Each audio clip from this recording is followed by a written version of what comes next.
السلام علیکم. حیات تشنگی بائے حورین فاطمہ. قسط نمبر 12. بغیر اجازت کاپی پیسٹ کرنا منع ہے. کل وہ اپنے اوپر ہوئے حملے کی جانچ پڑتال میں لگا رہا. اس کے بعد اس کی 2-3 بہت اہم میٹنگز بھی تھیں جو اس کی طبیعت خرابی کی وجہ سے پینڈنگ میں تھیں. وہ اپنی میٹنگز اٹینڈ کرنے کے بعد رات کو 11 بجے گھر پہنچا تھا اور پھر واپس آ کر وہ اپنی ایک اور اہم میٹنگ پر رات گئے تک بیٹھا کام کرتا رہا اور اب 3 بجے کے قریب سویا ہوا تھا. اب 5 بجے کے قریب اپنے کمرے کا دروازہ بجتے دیکھ اس کا غصہ سوانیزے پر پہنچا تھا. یہ کیا بدتمیزی ہے احد؟ تم جانتے ہو نا ہم لیٹ سوئے ہیں. تو پھر کون سی قیامت آ گئی تھی جو تم صبح صبح 5 بجے ہی ہمارے کمرے کا دروازہ پیٹنے میں لگے ہوئے ہو؟ وہ دروازہ کھولتے ہی اس پر بھڑک گیا. اب بکو، اتنی جلدی اٹھانے کی کیا وجہ ہے؟ اس نے غصے سے بولتے سختی سے پوچھا تھا. معاف کیجیے گا سردار سائیں، خبر ہی کچھ ایسی ہے کہ ہم خود کو روک نہیں پائے. اگر بات ضروری نہ ہوتی تو ہم کبھی بھی آپ کے آرام میں خلل نہ ڈالتے. بولو، کون سی ضروری بات ہے؟ وہ احد کے ساتھ باہر ہال میں آیا تھا جہاں پر احد نے اس کی نظر ہال میں لگی LED پر چلتی خبر پر مرکوز کروائی تھی. LED پر چلتی خبروں کے ساتھ ویڈیو کو جاسم شاہ نے سپاٹ نظروں سے دیکھا تھا جبکہ اس کا چہرہ بالکل بے تاثر تھا، جیسے اسے اس خبر سے کوئی خاص فرق پڑا ہی نہ ہو. اور اس کے دماغ میں کیا چل رہا تھا اس کے چہرے کے تاثرات دیکھ احد سے اندازہ لگانا مشکل تھا. وہ چاروں گاڑی میں بیٹھے گاؤں کی سڑکیں ناپ رہے تھے. وہ تینوں تو اتنے وقت کے بعد گھر سے باہر نکلنے پر خوش تھیں. یونیورسٹی بھی سیدھا آتی جاتی تھیں، کبھی گھومنے کا موقع ہی نہیں ملا تھا. زائرہ تو مسلسل گھر رہنے کی وجہ سے بوریت کا شکار تھی. وہ سب سے زیادہ خوش تھی، جبکہ ان سب میں ہاشم شاہ کے دل میں ڈر کے تاثرات تھے. اگر دادا سائیں یا جاسم شاہ دیکھ لیتے یا پھر کوئی انہیں خبر کر دیتا تو اس کی خیر نہیں تھی. کیا لالا، اب آپ منہ بنا کر بیٹھے ہوئے ہیں؟ آ ہی گئے ہیں تو تھوڑا انجوائے ہی کر لیں. لالا، وہ دیکھیں کتنی پیاری جگہ ہے، وہاں پر گاڑی روکیں، ہم نے وہاں پر جانا ہے. زائرہ نے ہاشم شاہ کو باغ کی طرف گاڑی روکنے کا کہا جو بہت ہی خوبصورت منظر پیش کر رہا تھا. وہ تینوں جلدی سے گاڑی سے نکلتی آم کے درخت کے نیچے پہنچی تھیں جہاں پر گلہری پکے ہوئے آموں کو کترنے میں مصروف تھی. ہاشم شاہ بھی ان کے پیچھے ہی آیا تھا. ہائسی لالا، جلدی سے اس گلہری کی پک بنائیں نا، کتنی پیاری لگ رہی ہے. اس نے اپنے لالا کو آم کترتی گلہری کی پک بنانے کو بولا. چلو اضواء مشال، ہم بھی جلدی سے پکس بنوا لیں، بہت ہی کم موقع ملتا ہے. لالا، ہم ادھر پانی والی سائڈ پر جا رہی ہیں، ہم ایک دوسرے کے اوپر پانی پھینکیں گی. آپ ایک کام کرنا، ہماری ویڈیو بنانا. وہ ہاشم شاہ کو کہتی پانی والی سائڈ پر چلی گئیں اور پانی کے ساتھ کھیلنے لگیں جبکہ ہاشم شاہ ان کی پکس بنا رہا تھا. پانی کے ساتھ کھیلنے کی وجہ سے وہ تینوں بھیگ چکی تھیں. چڑیلو، تم لوگوں کی اتنی پکس بن گئی ہیں، اب چلو میری بناؤ. وہ موبائل اضواء کے ہاتھ میں تھماتا اب خود جا کر نئے نئے پوز بنا کر تصویریں بنوانے لگا. تھوڑے فاصلے پر کھڑی مشال اور زائرہ نے آنکھوں ہی آنکھوں میں ایک دوسرے کو اشارہ کیا اور مسکراتے ہوئے ہاشم شاہ کی طرف بڑھ گئیں. اضواء، ذرا ہماری بھی لالا کے ساتھ پکس بنانا، ہم نے تو کوئی بنائی ہی نہیں ہے. وہ دونوں جا کر اس کے دائیں بائیں کھڑی ہو گئیں۔ دونوں نے مسکراتے ہوئے ہاشم شاہ کی طرف دیکھا جو باہیں کھولے شاہ رخ خان والا پوز دینے لگا تھا۔ ایک ساتھ دونوں نے ہاشم شاہ کو دھکا دیا جو سیدھا کیچڑ میں جا کر گرا۔ آخر کو اپنی ہوئی انسلٹ کا بدلہ بھی تو لینا تھا نا، یہ کیا کیا تم دونوں نے؟ اس نے غصے سے خود پر ہنس رہی مشال اور زائرہ کو گھورا۔ لالا، صبح آپ خود ہی تو کہہ رہے تھے کیچڑ کو مجھ پر دھکا دینے کی کیا ضرورت تھی؟ مجھے ہی کیچڑ میں دھکا دے دیتے تو ہم نے وہی کیا۔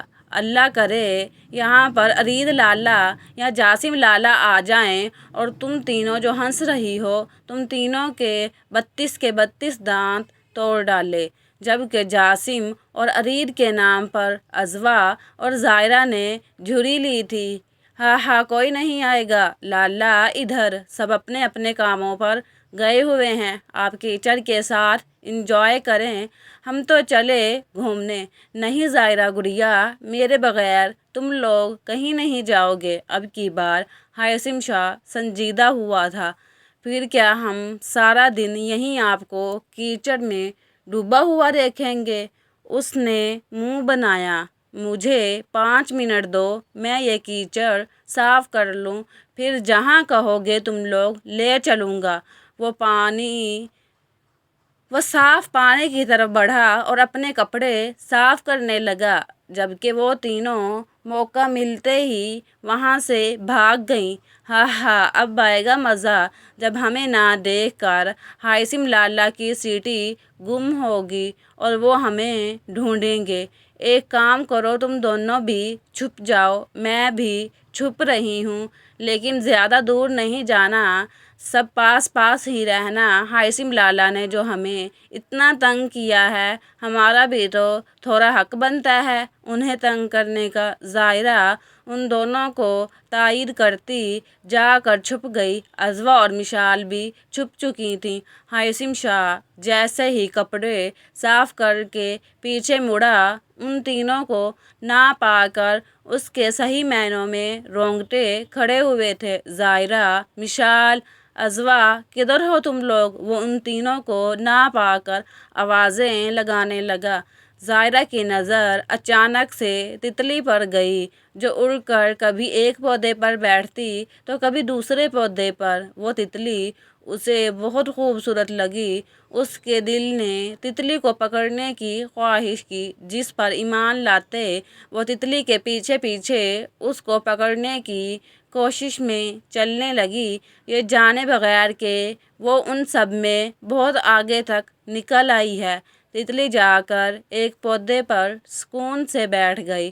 اس نے اپنے دل پر ہاتھ رکھ کر بگڑے ہوئے تنفس کو نارمل کیا اور پھر آگے بڑھ کر اس تتلی کو پکڑنا چاہا جو اڑ کر اس کی پہنچ سے دور ہو گئی، لیکن اس کا ہاتھ کسی کی سخت گرفت میں آ چکا تھا۔ اضواء، زائرہ کدھر گئی؟ مشال نے وہاں پر زائرہ کو نہ پا کر اضواء سے پوچھا۔ ابھی تھوڑی دیر پہلے تو ادھر ہی تھی، شاید ہاشم لالا کے پاس نہ چلی گئی ہو۔ چلو ہم بھی چلتے ہیں، کافی دیر ہو گئی ہے، مجھے ڈر بھی لگ رہا ہے۔ اگر ہاشم لالا نے ہمیں ڈھونڈنا ہوتا تو اب تک ڈھونڈ چکے ہوتے۔ مشال اور اضواء وہاں سے اٹھ کر ہاشم شاہ کی طرف گئیں جو تھوڑے فاصلے پر کھڑا انہیں آوازیں دے رہا تھا۔ لالا، ہم ادھر ہیں۔ دونوں نے پیچھے سے جا کر ہاشم شاہ کو آواز لگائی تو اس کی جان میں جان آئی۔ زائرہ کدھر ہے؟ اپنی بہن کو نہ پا کر اس نے پوچھا۔ وہ آپ کے پاس نہیں آئی؟ ہمیں تو لگا تھا وہ آپ کے پاس آ گئی ہوگی۔ نہیں، وہ میرے پاس نہیں ہے۔ اور تم لوگ کدھر سے آ رہے ہو؟ اضواء نے ہاشم شاہ کو اسے تنگ کرنے سے لے کر اب تک کی ساری بات بتا ڈالی، جسے سن کر وہ اپنا سر تھام گیا۔ اضواء اور مشال کو بھی اب صحیح معنوں میں ٹینشن ہوئی تھی۔ وہ میرے پاس نہیں ہے، تم لوگوں کے ساتھ نہیں ہے تو کدھر گئی؟ میں نے تم لوگوں کو کہا بھی تھا میرے ساتھ ہی رہنا، پھر تم لوگوں کو اکیلے میں بھاگ کر آنے کی کیا ضرورت تھی؟ اب پتہ نہیں وہ کہاں ہوگی، کیسی ہوگی، اسے تو ان جگہوں کا ٹھیک سے بھی نہیں پتہ۔ اب جلدی چلو، ڈھونڈتے ہیں اسے، کافی ٹائم ہو گیا ہے۔ گھر واپس ٹائم پر نہ پہنچے تو بہت بڑا ہنگامہ ہو جائے گا۔ ظاہرہ کو نہ پا کر ہاشم شاہ کا پارا ہائی ہوا تھا، اور اگر جاسم لالا کو پتہ چل گیا تو ہم تینوں کی خیر نہیں۔ جاسم شاہ کے نام پر اضواء کو سب سے زیادہ ڈر لگا تھا۔ وہ آج صبح سے کچن میں گھسی شاہ کی پسند کا کھانا بنانے میں مصروف تھی۔ کافی کو مگ میں انڈیلتے وہ شاہ کے کمرے کی جانب گئی، جہاں پر شاہ ابھی تک سویا ہوا تھا یا پھر سونے کی ایکٹنگ کر رہا تھا۔ اس نے کھڑکی کے آگے سے کرٹنز ہٹائے تو سورج کی کچھ شریر کرنیں اس کے منہ پر پڑیں۔ وہ کسمسا کر انگڑائی لیٹے اٹھ بیٹھا۔ شاہ، ہم آپ کے لیے کافی بنا کر لائے ہیں، جلدی سے فریش ہو کر یہ پئیں اور نیچے آ جائیں۔ وہ کافی کا مگ سائڈ پر رکھ کر پلٹ کر جانے لگی، لیکن شاہ اس کی کلائی کو اپنی گرفت میں لے چکا تھا۔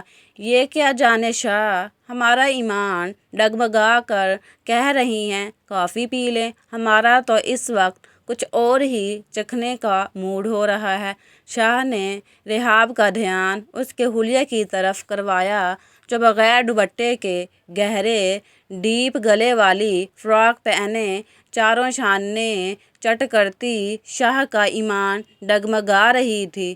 چھوڑیں شاہ، ہمیں نیچے کام ہے، ہم آج آپ کی پسند کا کھانا بنا رہے ہیں۔ جانے شاہ، آپ کو تو پتہ ہے نا ہمیں کیا پسند اور ہم اس وقت کیا چکھنے کے موڈ میں ہیں۔ وہ اسے کھینچ کر اپنی گود میں بٹھا چکا تھا۔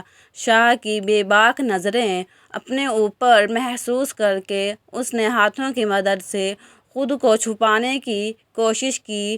اس کی حرکت پر شاہ کے ہونٹوں کو مسکراہٹ نے چھوا۔ وہ اس کی گود میں بیٹھی اس سے ہی چھپ رہی تھی۔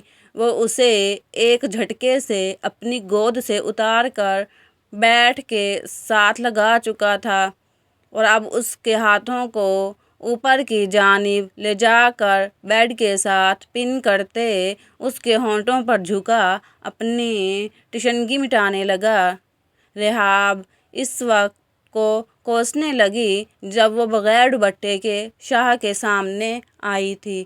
اس سے جب سانس لے پانا دو بھر ہوا تو وہ شاہ کے سینے پر دباؤ بڑھا گئی۔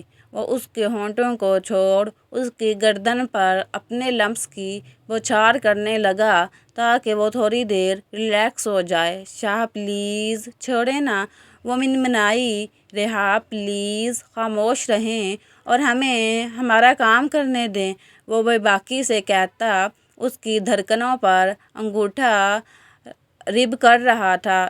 چھوڑیں مجھے، وہ بے چین ہوتی اس کے سینے میں منہ چھپانے لگی تاکہ اس کی شرارتوں پر بند باندھ سکے، لیکن وہ ایسا کرنے میں ناکام رہی۔ جب شاہ اس کے بالوں کو ہاتھوں میں جکڑے رفتہ رفتہ اس کے ہونٹوں کا جام پینے لگا۔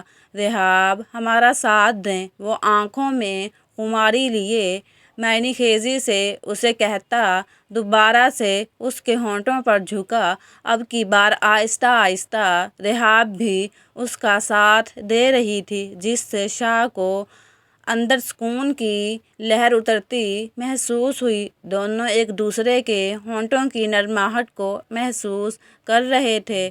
جب کافی دیر بعد شاہ کو لگا اب وہ سانس نہیں لے پا رہی تو وہ اس کے ہونٹوں سے جدا ہوتا اسے نرمی سے اپنے سینے سے لگائے ریلیکس کرنے لگا۔ تھینک یو میری جان، میرا دن بنانے کے لیے۔ وہ اس کے ماتھے پر بوسہ دیتے اٹھ کر فریش ہونے چلا گیا۔ آخر جو صبح سے اس کی بیوی اس کے لیے اس کی پسند کا کھانا بنانے میں مصروف تھی، اب اسے مزید انتظار بھی تو نہیں کروا سکتا تھا۔ رحاب پیچھے سے ہونٹوں پر شرمیلی سی مسکراہٹ لیے